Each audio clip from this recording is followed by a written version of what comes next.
नमस्कार, आप सभी का स्वागत हमारी इस खास पेशकश में। मैं हूं मुकुल शर्मा। जी हाँ, प्रधानमंत्री के सफल दौरे की अगर बात की जाए, ये दौरा कई महीनों में अहम माना जा रहा है, खास माना जा रहा है, ना सिर्फ सफल बल्कि सार्थक भी। और इसकी सफलता का अंदाज़ आप इस बात से लगा सकते हैं कि आने वाले समय में भी अगर देखा जाए तो जो इस दौरान जो घोषणाएं हुई हैं, जो बातें हुई हैं, जिन मुद्दों पर सहमति जताई गई है, उनका सीधे तौर पर जो असर है वो नज़र आएगा। ना सिर्फ भारत अमेरिका के बीच व्यापार रणनीति की जब हम बात करते हैं, या वो तमाम पहलू जिनको लेकर सहमति जो है वो जताई गई है, और ख़ासतौर से जब हम बात करते हैं, क्योंकि प्रधानमंत्री के जो पहले दिन की अगर बात की जाए, कहीं ना कहीं क्वाड सम्मेलन की अगर बात की जाए, वहाँ अलग अलग जो विषय थे जिन पर घोषणाएँ की गई, खासतौर से फिर चाहे इंडो पैसिफिक क्षेत्र की बात की जाए, या जो इस दौरान बात हुई स्वास्थ्य सुरक्षा को लेकर, और साथ ही साथ मैरीटाइम सुरक्षा को लेकर भी। इसके साथ ही प्रधानमंत्री ने वहाँ प्रवासी भारतीयों के साथ भी बातचीत की, समुदाय से वो मिले, और ख़ासतौर से अमेरिका की जो टेक दिग्गज कंपनियां हैं, उनके सीईओज जो हैं, उनसे भी प्रधानमंत्री ने मुलाकात की थी। राउंड टेबल ये बैठक हुई, और इस बैठक के दौरान भी हमने देखा किस तरीके से वो तमाम पहलू जो कि आज के समय में काफ़ी ज्वलंत हैं, काफ़ी आवश्यक हैं, उनको लेकर एक सहमति बनती नजर आई। और साथ ही साथ प्रधानमंत्री ने उन तमाम सीईओज को एक भरोसा भी दिलाया कि कैसे भारत जो है वो कहीं ना कहीं निवेश के लिए एक बेहतर विकल्प है। और लैंड ऑफ अपॉर्चुनिटीज़ की बात हम करते हैं, भारत की जब बात कही जाती है, कैसे अलग अलग कंपनियां जो हैं वो अपने निवेश को बढ़ा रही हैं। और ख़ासतौर से आज के समय में जब हम बात करते हैं तकनीकी तौर पर, आधुनिक तकनीक का इस्तेमाल जो है वो हर स्तर पर अब किया जा रहा है। और उसी में जब हम बात करते हैं क्वांटम कंप्यूटिंग को लेकर, उसके साथ साथ आर्टिफिशियल इंटेलिजेंस की अगर बात की जाए, या फिर ख़ासतौर से तमाम जो मुद्दे हैं, फिर चाहे साइबर सुरक्षा की हम बात करें, ये कुछ ऐसी चुनौतियां हैं जो अब पूरे विश्व के सामने हैं। और साथ ही क्वाड में तो हमने देखा था जलवायु परिवर्तन और स्वच्छ ऊर्जा को लेकर भी एक सहमति जो है वो बनते हुए नजर आई थी। तो इन पर लगातार बात हुई। और ख़ासतौर से प्रधानमंत्री की अगर हम बात करें तो जो ग्लोबल फ्यूचर की बात की जाती है, हमने देखा था संयुक्त राष्ट्र में जो प्रमुख बातें प्रधानमंत्री ने कही थी, उन सब को लेकर अगर देखा जाए तो एक जो निचोड़ निकल कर आता है वो ये है कि अब भारत की प्रतिबद्धता जो है विकसित भारत बनाने की भी है, और उसके साथ साथ मानवता कल्याण के साथ साथ विश्व कल्याण की भी है। और तभी भारत के साथ अब पूरा विश्व जो है वो खड़ा हुआ नजर आ रहा है, क्योंकि ये भारत है जो वसुधैव कुटुंबकम की बात करता है। इस पर हम आके चर्चा करेंगे, लेकिन आइए उससे पहले नजर डालते हैं हमारी इस खास रिपोर्ट पर।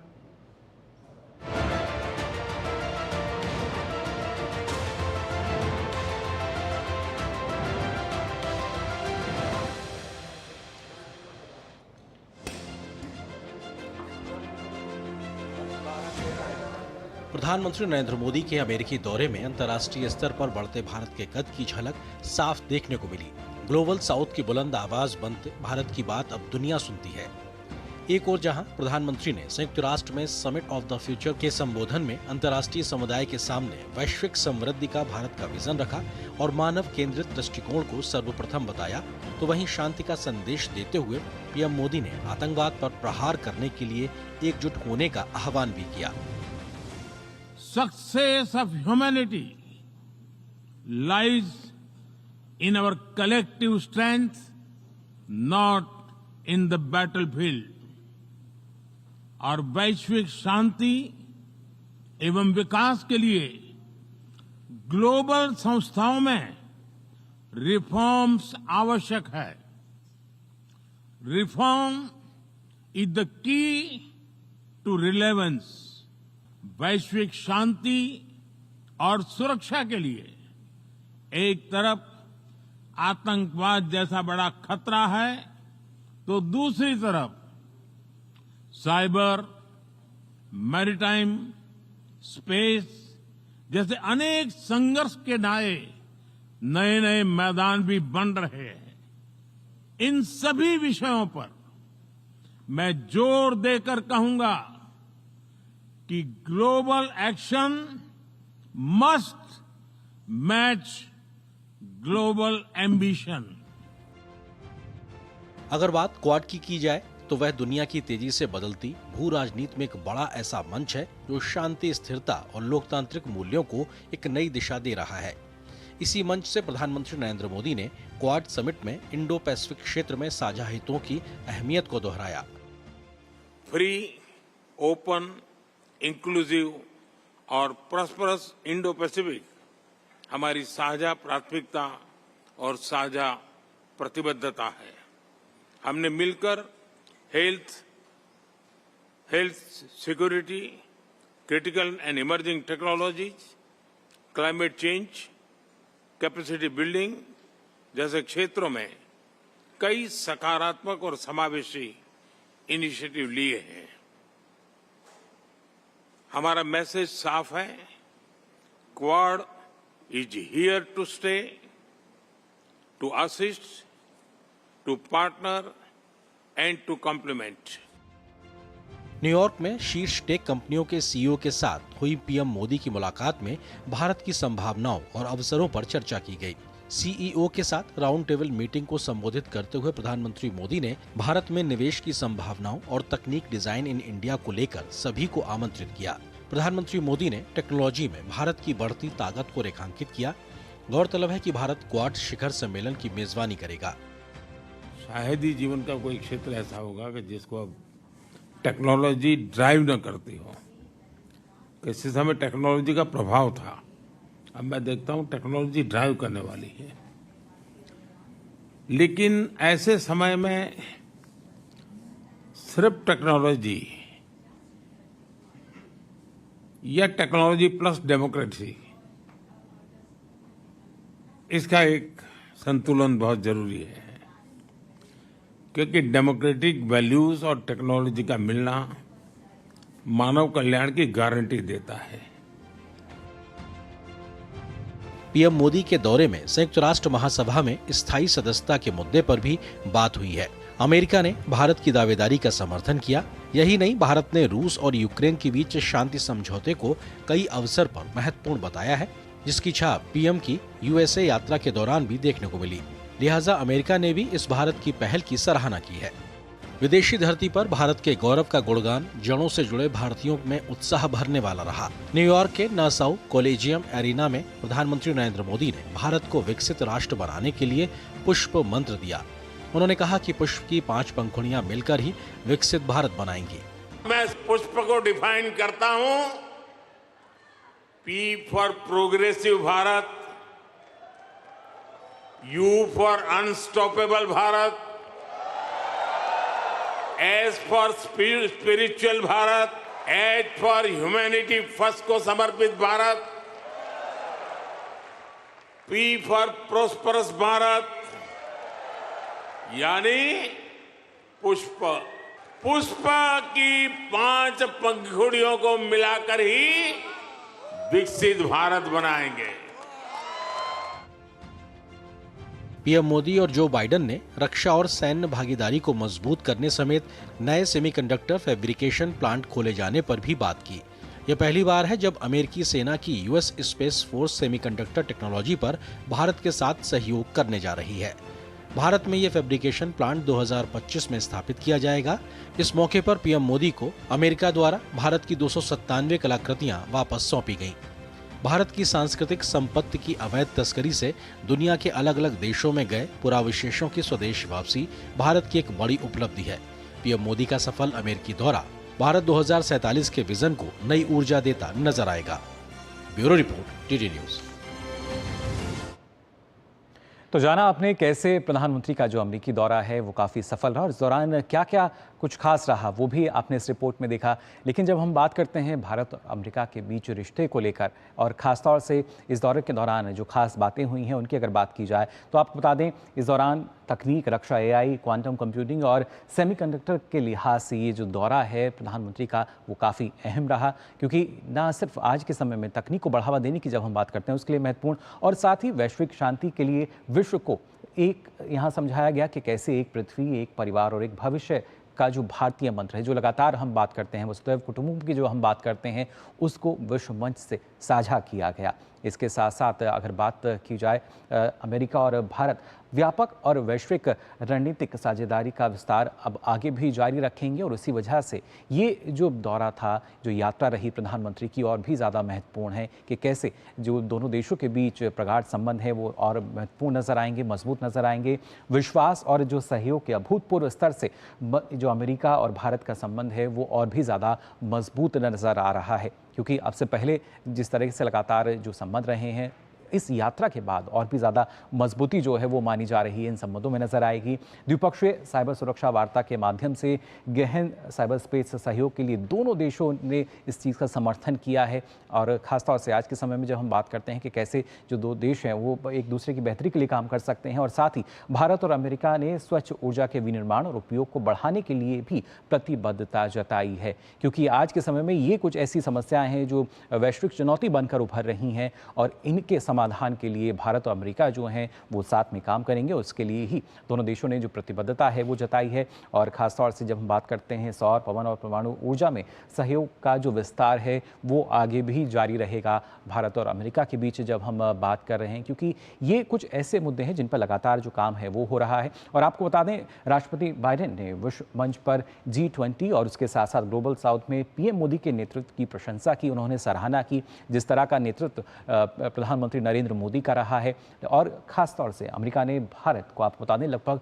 4000 वर्ष पुराने 297 पुरावशेष जो हैं वो भी लौट आए हैं। जी हाँ, 4000 वर्ष ये पुराने हैं।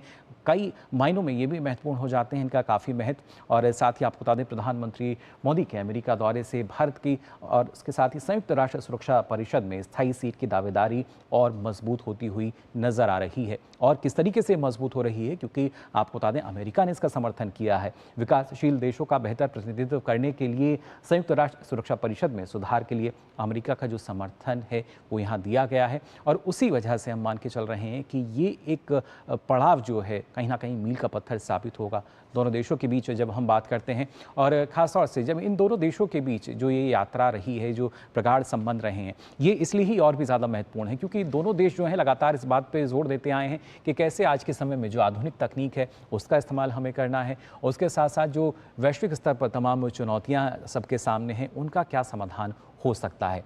तो इस लिहाज से जो यात्रा है ये काफ़ी महत्वपूर्ण रही है, काफ़ी अहम रही है। और इसको लेकर आपको बता दें, प्रधानमंत्री नरेंद्र मोदी ने भी एक जो वीडियो है वो साझा किया है, किस तरीके से जो उनकी यात्रा है संपन्न हुई है और क्या क्या कुछ खास रहा, इस वीडियो में भी उन्होंने इसको साझा किया है सोशल मीडिया एक्स के ज़रिए।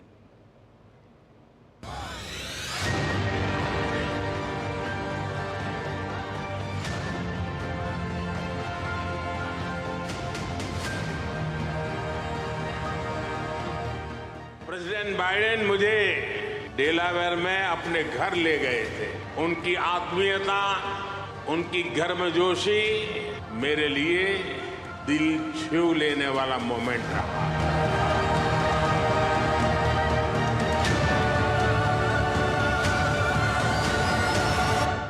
मेरे तीसरे कार्यकाल के शुरुआत में ही क्वाड समिट में मित्रों के साथ भाग लेते हुए मुझे बहुत खुशी हो रही है।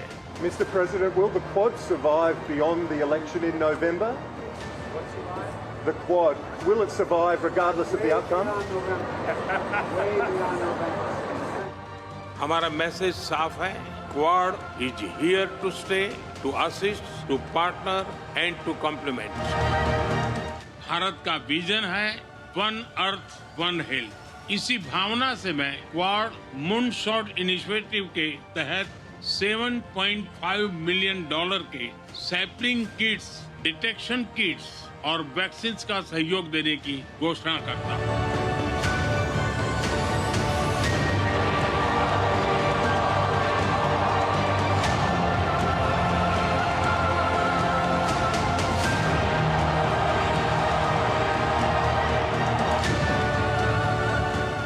डेमोक्रेटिक वैल्यूज और टेक्नोलॉजी का मिलना मानव कल्याण की गारंटी देता है। और भारत एक देश है जिसके पास टैलेंट भी है, डेमोक्रेसी भी है, मार्केट भी है।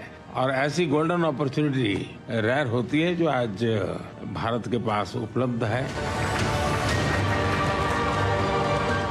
Prime Minister wants to make sure ultimately AI is there to benefit the people of India. This is India's moment. We have to seize the opportunity. We are expanding our manufacturing capabilities in India. We have already a large research-based center in India. We plan to grow that. It's an exciting time. He clearly wants to have India front and center in progress of technology. Prime Minister is a very bright man.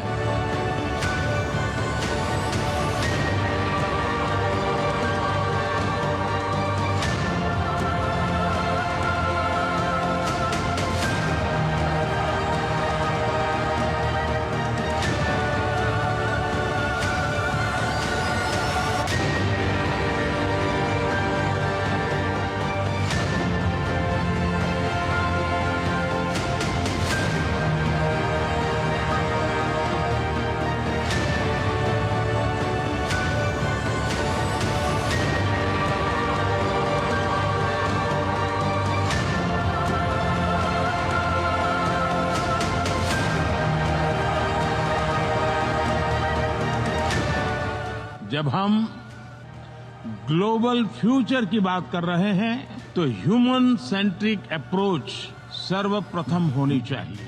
Success of humanity lies in our collective strength, not in the battlefield. और वैश्विक शांति एवं विकास के लिए global संस्थाओं में reforms आवश्यक है। Reform is the key to relevance. मैं जोर देकर कहूंगा कि global action must match global ambition.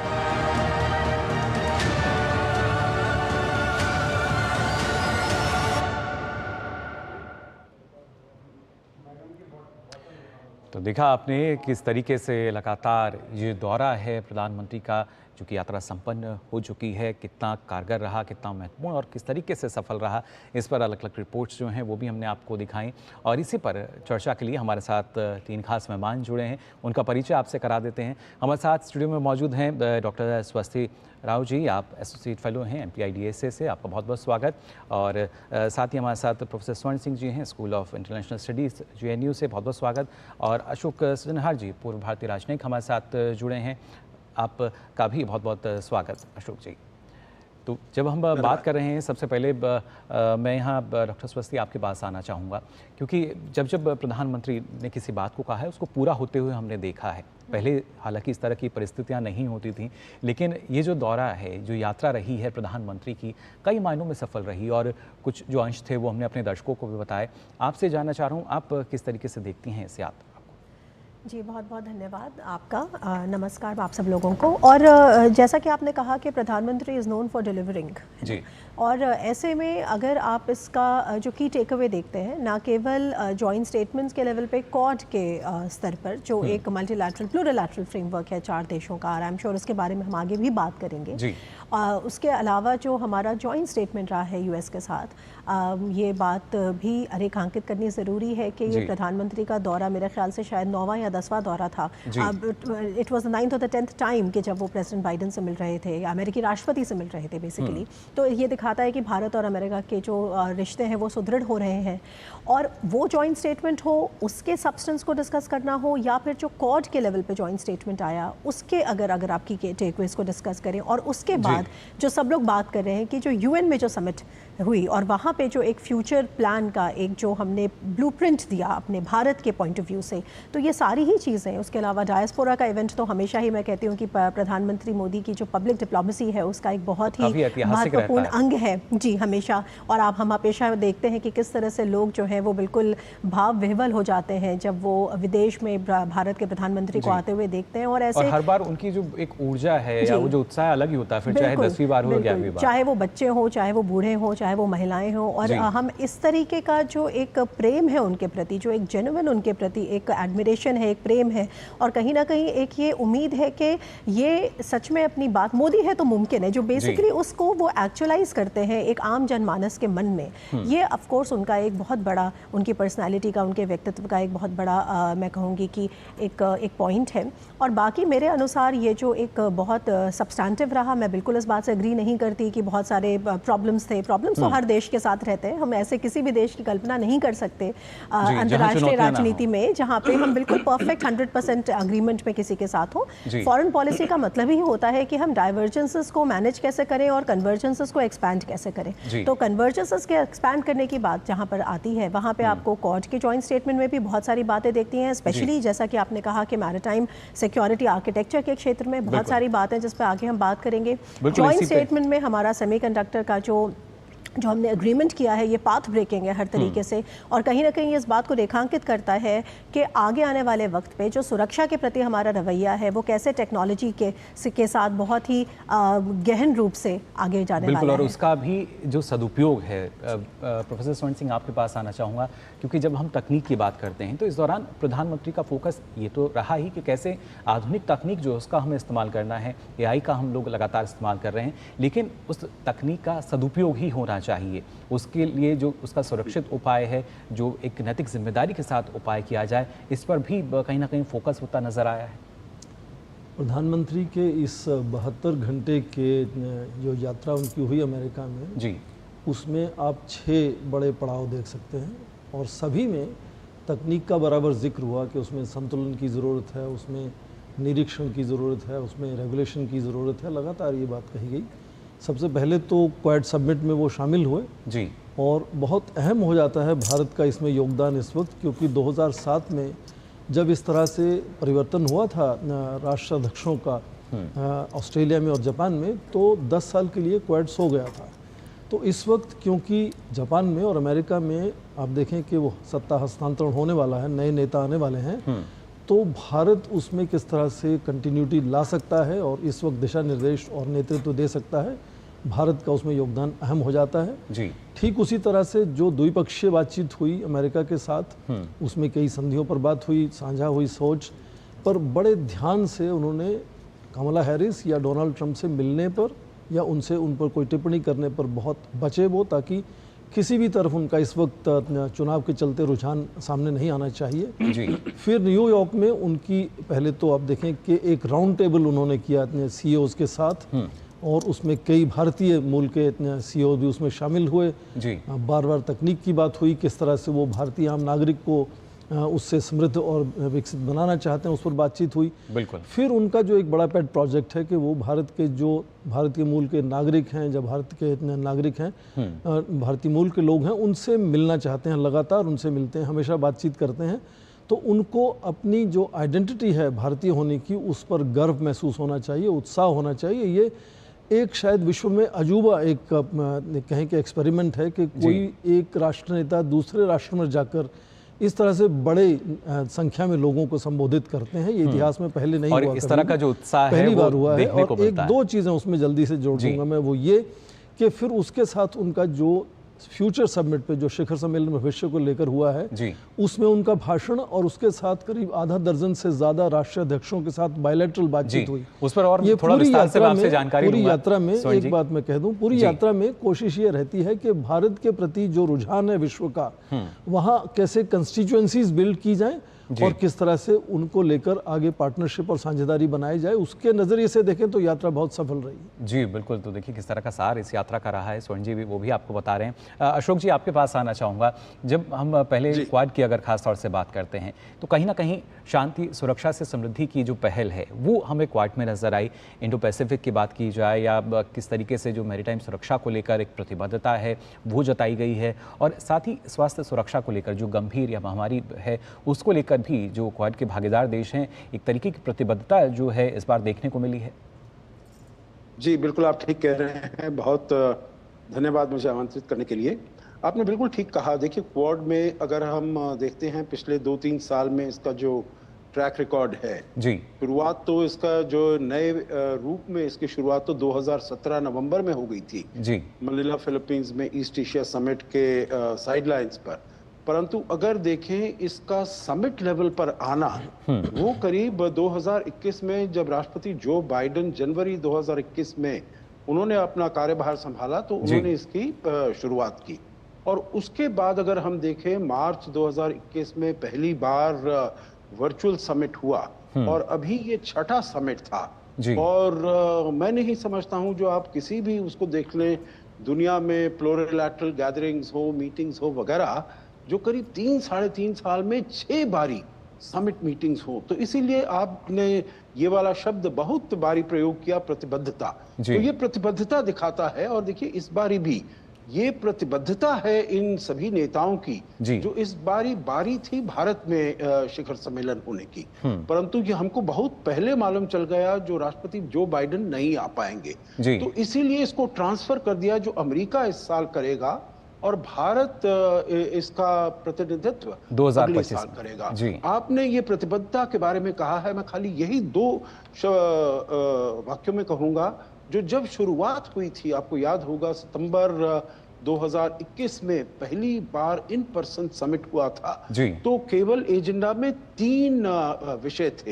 एक था क्लाइमेट चेंज, एक था क्रिटिकल इमर्जिंग टेक्नोलॉजीज, एक था कोविड-19 वैक्सीन। अब अगर आप देखें तो मैं समझता हूं आपने हेल्थ के बारे में कहा, एजुकेशन के बारे में कहा, इंफ्रास्ट्रक्चर के बारे में कहा, साइबर सिक्योरिटी के बारे में, तो इसका जो परिप्रेक्ष्य है वो बहुत ही बढ़ गया है। और ये इससे बताता है जो सभी नेता प्रतिबद्ध हैं, जो कुछ भी निर्णय लेते हैं, इसको हम कैसे कार्यान्वित कर पाते हैं। जी बिल्कुल, ये जाहिर तौर पर तमाम देशों की जो प्रतिबद्धता है उसको दर्शाता भी है और साथ ही हमें बताता भी है कि कैसे हमारा देश जो है वो लगातार आगे बढ़ रहा है, उसकी धमक जो है कैसे विश्व पटल पर सुनाई दे रही है। और इसका नेतृत्व कर रहे हैं देश के प्रधानमंत्री नरेंद्र मोदी, जिनकी सफल यात्रा संपन्न हो चुकी है। फिलहाल आगे भी ये चर्चा हमारी जारी रहेगी, लेकिन यहाँ रुक रहे हैं एक छोटे से ब्रेक के लिए।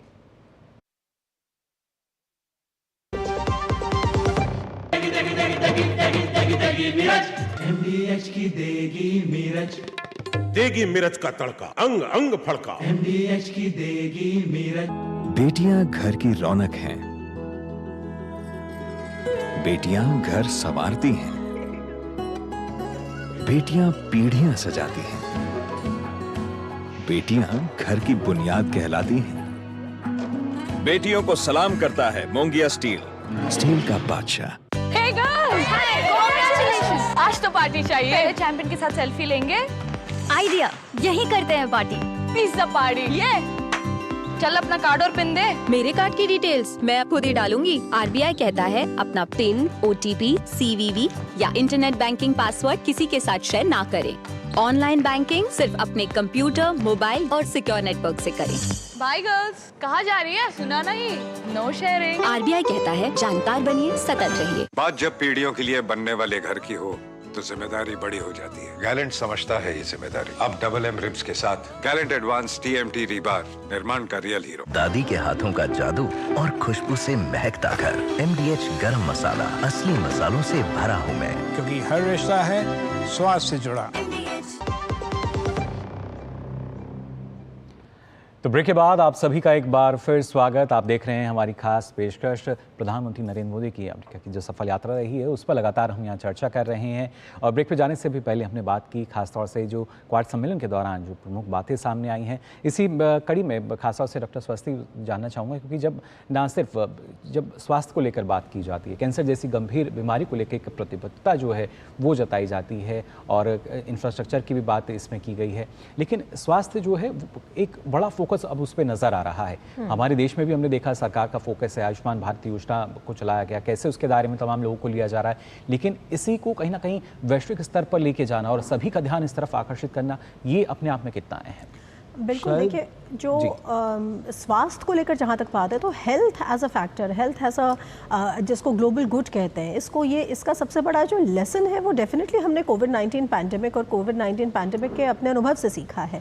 और जब हमने कोविड-19 पैंडेमिक से लड़ने की तैयारी शुरू करी और तो उसके मध्य में हमने देखा कि किस प्रकार ये जो पूरी प्रॉब्लम है इसमें भी वैक्सीन डिप्लोमेसी की ज़रूरत है, क्योंकि उसको इक्विटेबल बनाने की ज़रूरत है। अगर आप उसे इक्विटेबल नहीं बनाएंगे तो सबसे ज़्यादा जो प्रोडक्शन हो रहा है वैक्सीन का वो विकसित देशों तक ही जाएगा और विकासशील देशों में या जो अंडर डेवलप्ड, हाँ, वो पीछे रह जाएंगे क्योंकि उनके बाद उस तरह का जो एक डिप्लोमेटिक हेफ्ट है वो नहीं है कि आप इन निर्णयों में अपनी एक भूमिका निभा पाएं या अपने लिए एक जगह बना पाएं।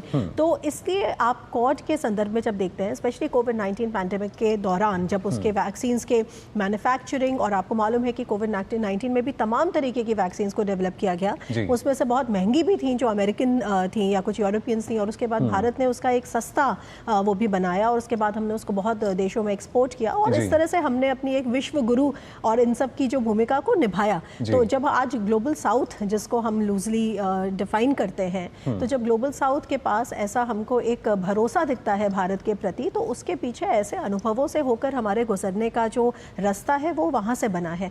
तो बात यहाँ पर हो रही है कि जब हेल्थ को हम एज अ ग्लोबल गुड की तरह से देखना शुरू करते हैं, तो ऐसा नहीं कि ये एक नया कॉन्सेप्ट है। देखिए, अगर आप इंटरनेशनल रिलेशंस में अगर आप देखेंगे तो बेसिकली मिलिट्री सिक्योरिटी ही सिर्फ सिक्योरिटी नहीं होती, बल्कि सिक्योरिटी का मतलब एक बहुत मल्टी डायमेंशनल कॉन्सेप्ट होता है।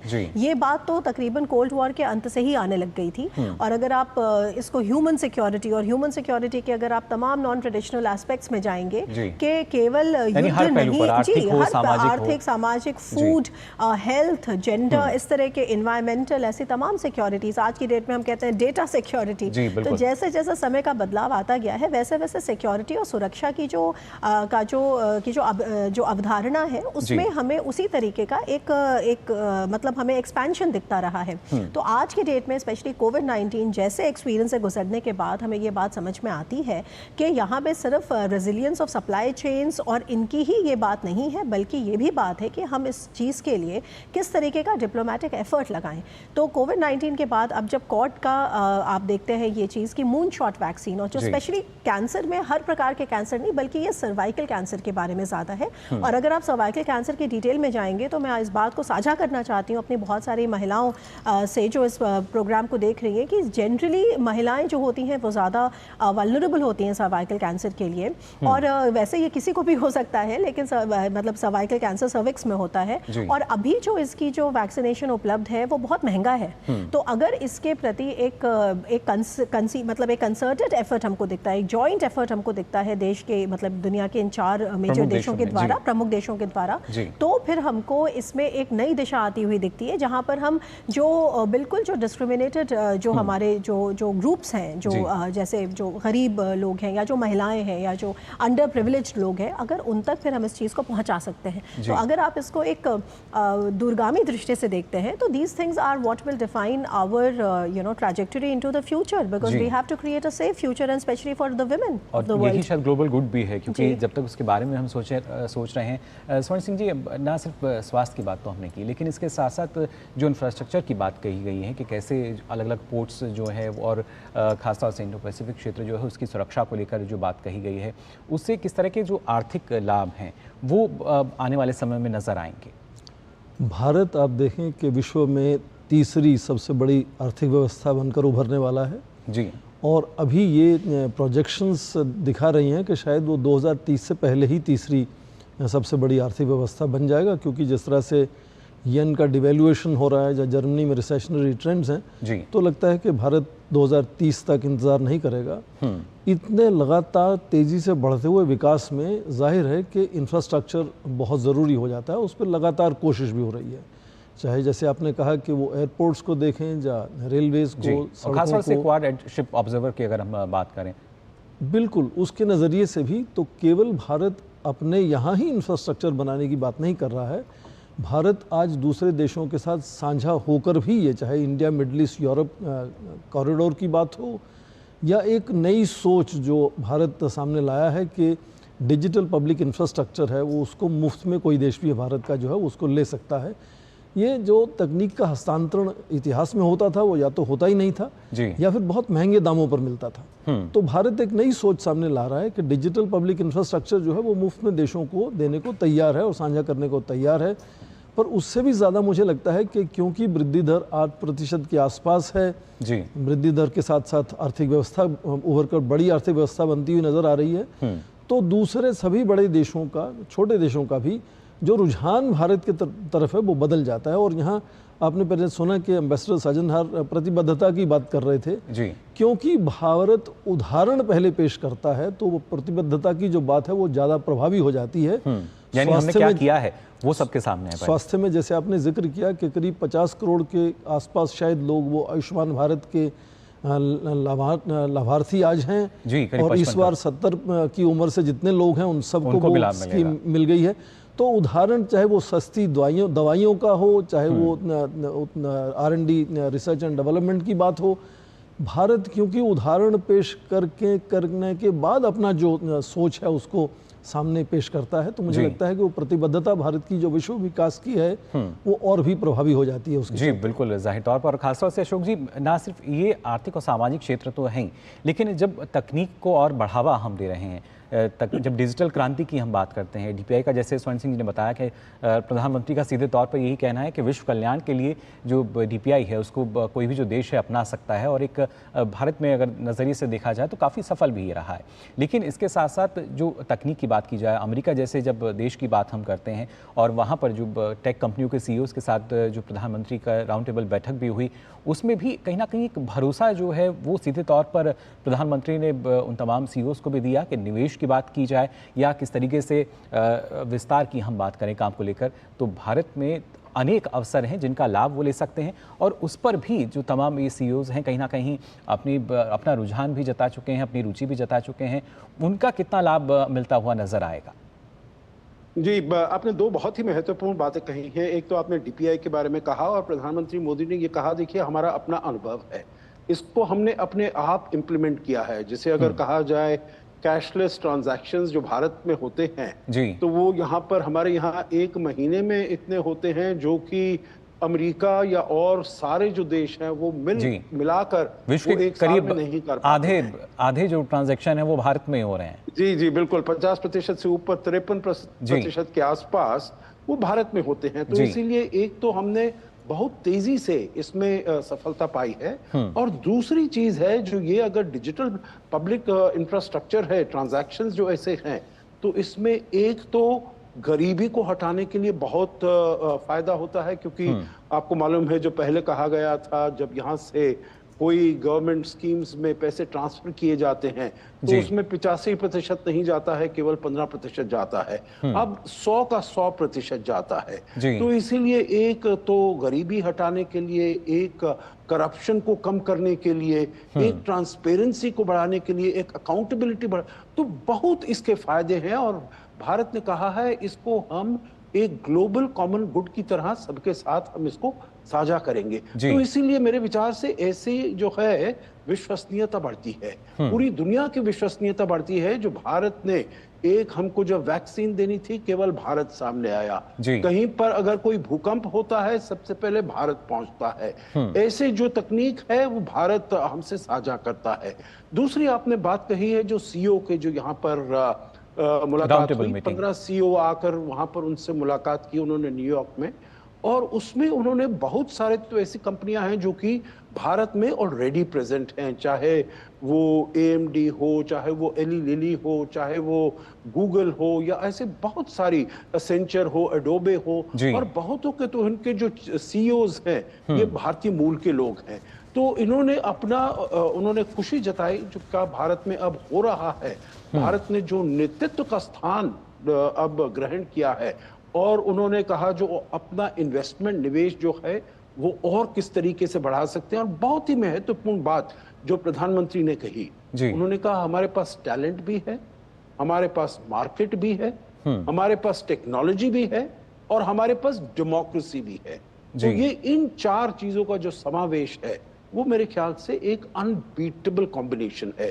और इससे ये सभी जो CEOs हैं, टेक CEOs, ये इनको आकर्षित करते हैं। और आखिरी बात मैं इसमें यही कहूंगा, जो प्रधानमंत्री मोदी ने कहा है जो अगर भारत को विकसित देश बनाना है तो हमने अपने यहाँ मैन्युफैक्चरिंग को जोर देना होगा।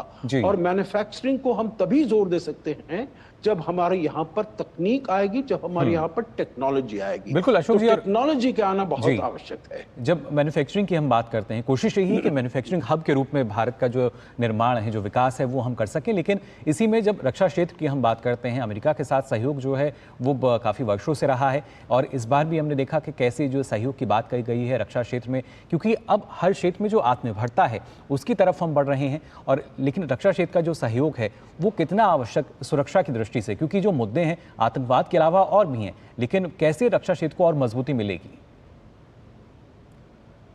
ये मुझे प्रश्न आपने किया है जी। तो देखिए, आपने बिल्कुल ठीक कहा है, परंतु हमने जब प्रारंभ किया, मैं एक्चुअली वहां पर था, अमेरिका में था, वॉशिंगटन में था, जब पहली मर्तबा 2005 में, जुलाई 2005 में हमने पहला यूएस इंडिया डिफेंस एग्रीमेंट वहां पर हमने साइन किया। और अब देखिए, भारत अमेरिका दूसरे नंबर पर आ गया है भारत को डिफेंस इक्विपमेंट सप्लाई करने वाला देश। अभी तक देखिए ये बायर सेलर अरेंजमेंट चल रहा था, क्योंकि हमको जो सामान चाहिए, आपको अपाचे हेलीकॉप्टर्स चाहिए, चिनूक हेलीकॉप्टर्स चाहिए, प्रीडेटर ड्रोन्स चाहिए, वो आप इंपोर्ट करते थे। उसके बाद बराक ओबामा साहब जब राष्ट्रपति थे, तब हमने एक ये स्कीम किया, defence technology and trade initiative, परंतु उसमें कुछ फायदा नहीं हुआ। परंतु सबसे मैं कहूंगा जो महत्वपूर्ण कदम हमने उठाया, वो पिछले साल जब प्रधानमंत्री मोदी गए थे जून 2023 में एज अ स्टेट गेस्ट, तो पहली मर्तबा GEF 414 aircraft engine, jet engine के लिए वहां पर इसके ऊपर हस्ताक्षर किए गए, सहयोग के ऊपर हस्ताक्षर किए गए। और मैं ये समझता हूं जो इसको और आगे ले जाया जा रहा है, ये वाली जो तकनीक है, ये जो टेक्नोलॉजी है एयरक्राफ्ट इंजन्स की, जो हमारे तेजस में आएगी, ये देखिए अमेरिका ने किसी भी देश के साथ, अपने नेटो मित्रों के साथ भी उन्होंने साझा नहीं की है। तो ये दोनों देशों के बीच विश्वास है, दोनों नेताओं के बीच विश्वास है, जो हम एक दूसरे के साथ काम कर सकते हैं। और भी ऐसे क्षेत्र हैं जिसमें अब तकनीक का, अमेरिका से तकनीक भारत में साझा होगी और इसको आगे ले जाया जाएगा। जी बिल्कुल, और खासतौर से डॉक्टर सुस्ती, क्योंकि ये वही, जैसा कि अभी अशोक जी ने भी कहा कि ये जो तकनीक की जब हम बात करते हैं, तो कहीं ना कहीं दोनों देशों के बीच विश्वास की बात की जाए, सहयोग की बात की जाए, तो एक अभूतपूर्व ही जो रिश्ता है वो बनता नजर आ रहा है। और कई मानों में ये जो यात्रा है ऐतिहासिक भी है। लेकिन रक्षा क्षेत्र की बात की जाए या उसी में सेमीकंडक्टर की हम बात करें, उस लिहाज से कितना महत्वपूर्ण हो जाता है? बिल्कुल, देखिए थोड़ा सा इस बात को एक परिप्रेक्ष्य में समझना ज़रूरी है कि ये बात तो अब सबको समझ में धीरे धीरे आने लग गई है कि जब भारत अपने डिफेंस एक्विजिशन को, माने जिस प्रकार हम प्रोक्योरमेंट करते हैं अपने डिफेंस इक्विपमेंट का, बहुत लंबे समय तक हम इसको सिर्फ आयात करते थे। अब हम उसको निर्यात भी कर रहे हैं, लेकिन उसमें हम बाद में आएंगे कि निर्यात के फिगर्स क्या हैं और हम कहाँ निर्यात कर रहे हैं। लेकिन जो मेन यहाँ समझने वाली बात है ये कि अब भारत अपने जो उसके नए डिफेंस पार्टनरशिप्स हैं, एक तो ऑफकोर्स हम डाइवर्सिफिकेशन तो कर ही रहे हैं, ये तो हमारा कई सालों से चल रहा है और MOT की स्टेटेड पॉलिसी है, जिसको DAP रिफॉर्म 2020 इस वक्त का जो गोल्ड स्टैंडर्ड है जो हम फॉलो करते हैं, कि किस प्रकार हम डिफेंस एक्विजिशन प्रोसीजर करें जिससे कि हम सेल्फ रिलायंस के ऑब्जेक्टिव को कैसे पूरा कर सकें। और ऑफ कोर्स ये एक तरीके का वाटर टाइट कंपार्टमेंट नहीं है, लेकिन ये एक तरीके का प्रोसेस है, इसको एक प्रोसेस के रूप में समझना चाहिए।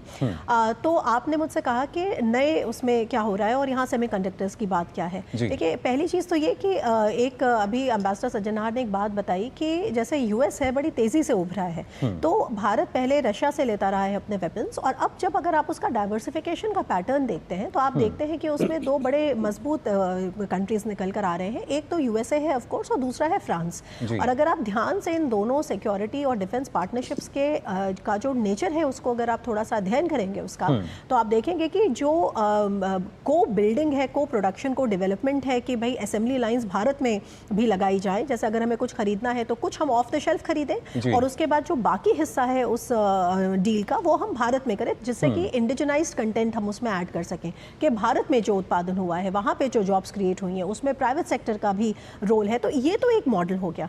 दूसरा क्या है, अगर आप इन नई डिफेंस पार्टनरशिप्स को देखते हैं तो इसमें एक बहुत महत्वपूर्ण पहलू ये है कि उनके साथ ही कॉम्प्लीमेंट कर रही हैं एक बहुत इंपॉर्टेंट टेक्नोलॉजिकल पार्टनरशिप्स भी, और यहीं पर सेमीकंडक्टर्स की बात आती है, जहाँ पर 1-2 मिनट में इस बात को मैं अच्छी तरह से समझाना चाहूँगी। देखिए, अभी जो नई हमने सेमीकंडक्टर एग्रीमेंट किया है यूएस के साथ, किस मायने में वो गेम चेंजर है। एग्रीमेंट्स तो हम बहुत सारे करते रहे हैं, लेकिन ये जो सेमीकंडक्टर एग्रीमेंट है, ये बात भी बहुत लोगों को नहीं मालूम है कि भारत न केवल वेपन्स को इंपोर्ट करता रहा है, बल्कि भारत चिप्स को भी इंपोर्ट करता रहा है। तकरीबन हमारा जो इंपोर्ट है चिप्स का एनुअली $1 बिलियन का है। मतलब इतने हम डिपेंडेंट हैं। असेंबलिंग हम कर लेते हैं लेकिन मैन्युफैक्चरिंग नहीं कर पाते। तो ऐसे में जो हमने अमेरिकन जो फर्म के साथ 2 भारतीय फर्म्स ने जो अभी ये ज्वाइन किया है और इसके थ्रू जो हम ये सेमीकंडक्टर हमने सेटअप किया है एग्रीमेंट, इसमें बेसिकली हम 2 चीज़ों के मैन्युफैक्चरिंग पर ध्यान दे रहे हैं।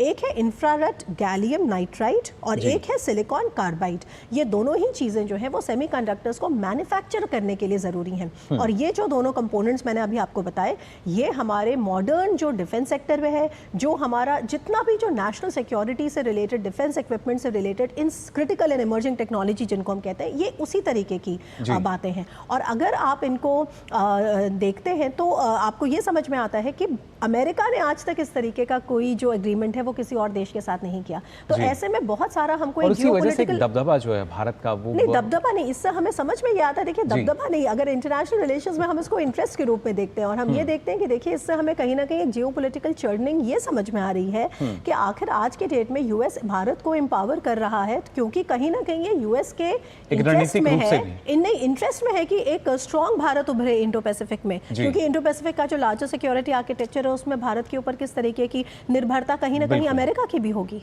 आने वाले वक्त में। जी बिल्कुल। तो देखिए कैसे आने वाले समय की जो निर्भरता है उसी के लिए आत्मनिर्भर होते हुए भारत में, जब हम विकसित भारत की बात करते हैं, और खासतौर से स्वर्ण सिंह जी, ये बात प्रधानमंत्री ने वहाँ जब वो प्रवासी भारतीय समुदाय से मिले थे उनके साथ भी जिक्र किया था कि आपको अमेरिका में जल्द ही मेड इन इंडिया जो चिप है वो भी मिलेगी। और उसके साथ साथ वहाँ पर उन्होंने एक मंत्र दिया पुष्प का, कि जो पुष्प का उन्होंने बताया था कि कैसे भारत जो है लगातार बढ़ रहा है, वो रुक नहीं रहा है, किस तरीके से और चीज़ों को बढ़ावा दे रहा है। उस लिहाज से अगर देखा जाए विकसित भारत की जो हम बात कर रहे हैं, ये एक बड़ी बात है कि प्रधानमंत्री हैं अमेरिका में, लेकिन वहाँ तमाम जो भारतीय उनसे मिलते हैं एक नए उत्साह के साथ, और वहाँ बात हो रही है विकसित भारत की।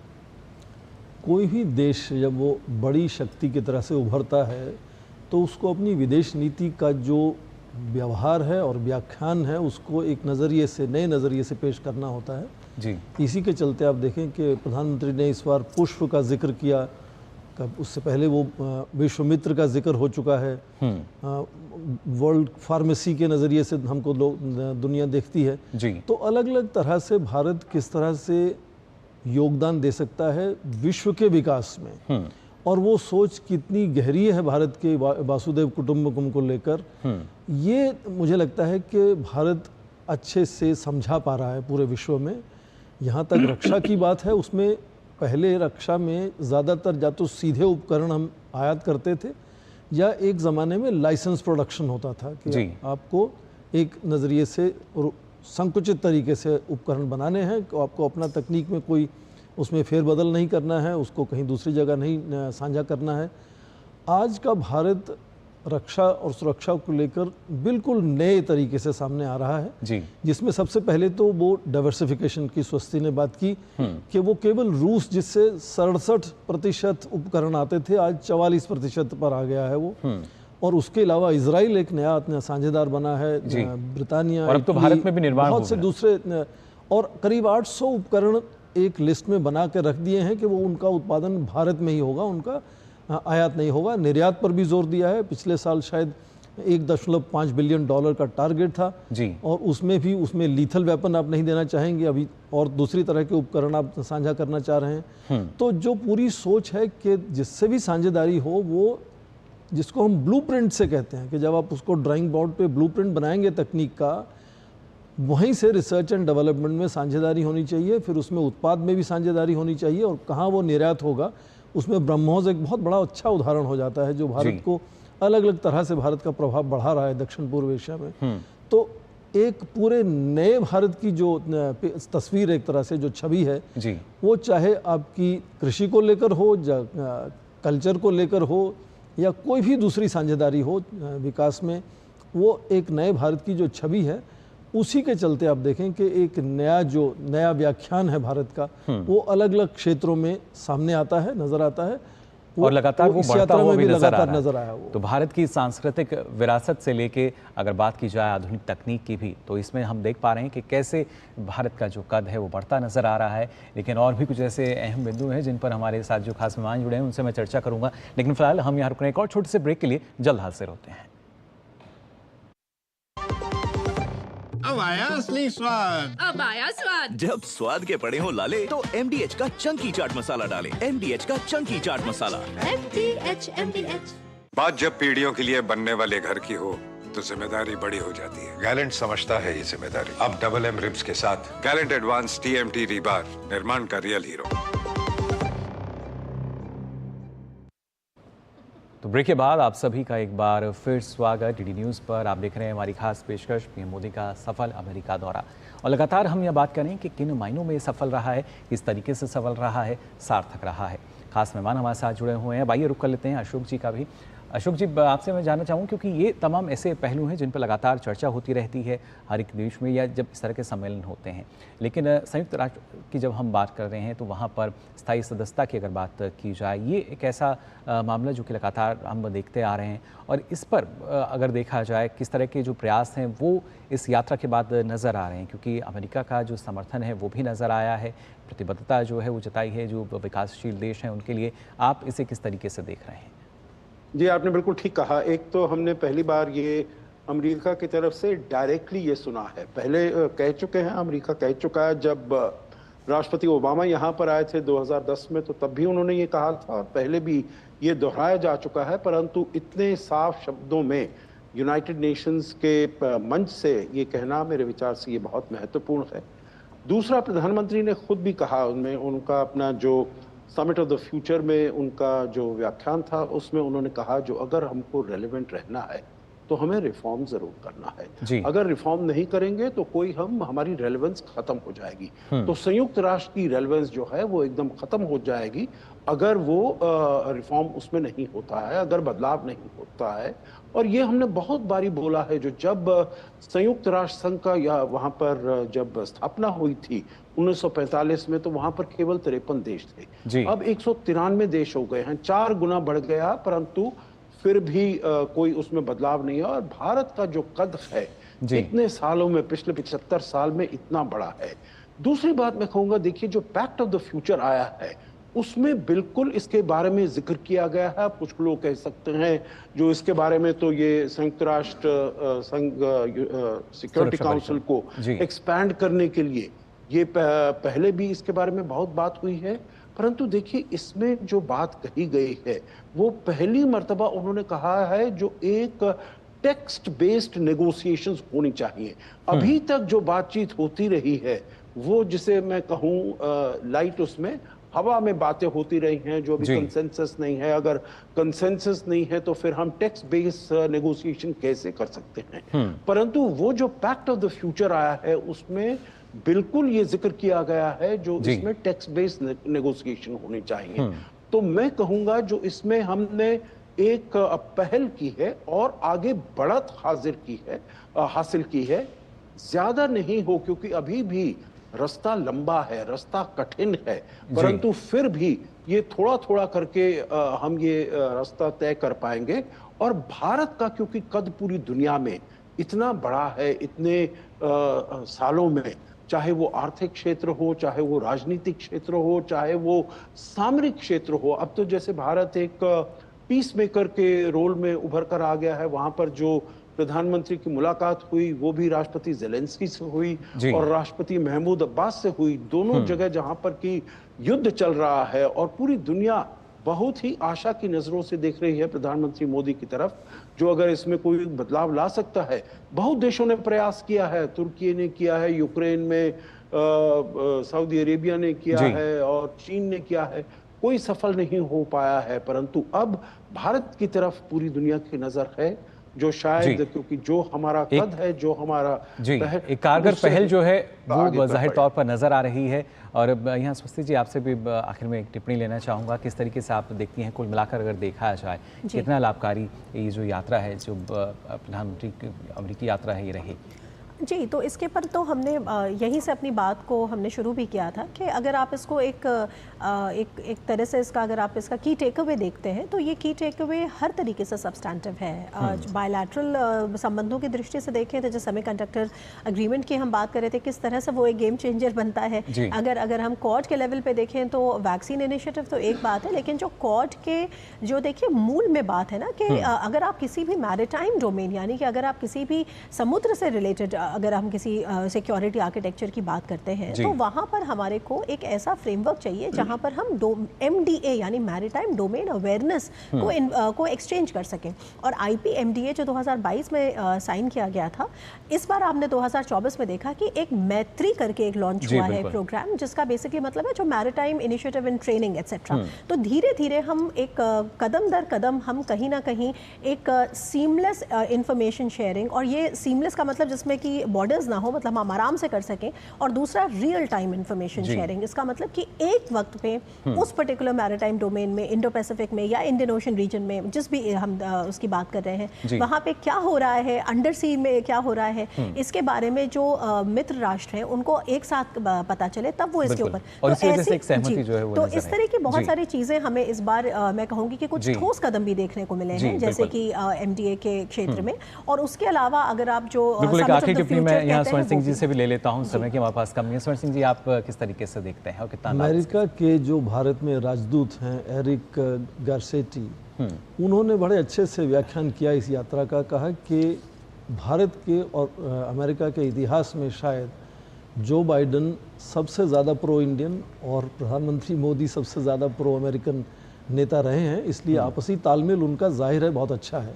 जी बिल्कुल, तो आपसी तालमेल है। उम्मीद हम कैसे भारत को देखता है, मुझे लगता है वो इस यात्रा में सबसे अच्छा संदेश बिल्कुल जाहिर तौर पर वही संदेश जो है वो निकल कर सामने आया है, जो विश्व किस तरीके से आज देख रहा है, भारत को सुन रहा है, और अगर कोई चुनौती है तो कहीं समाधान के तौर पर शायद जो विकल्प है वो अब भारत का नजर आता है, और भारत अपनी जो भूमिका है वो बखूबी निभा रहा है। फिलहाल आप तीनों का बहुत बहुत शुक्रिया, स्वस्ति जी, स्वर्ण जी और अशोक जी, आपने इतना कीमती समय इस कार्यक्रम के लिए दिया और बताया कि कैसे जो प्रधानमंत्री नरेंद्र मोदी की जो अमेरिकी यात्रा है वो काफ़ी महत्वपूर्ण रही है। तो जाना आपने ये यात्रा से क्या कुछ फ़ायदा किस तरह का होगा, और एक ऐसा देश जो लगातार प्रगति पथ पर आगे बढ़ रहा है जल्द ही अपने आप को विकसित राष्ट्र में भी तब्दील कर पाएगा। फिलहाल इस पेशकश में बस इतना ही, मुझे दीजिए अनुमति, नमस्कार।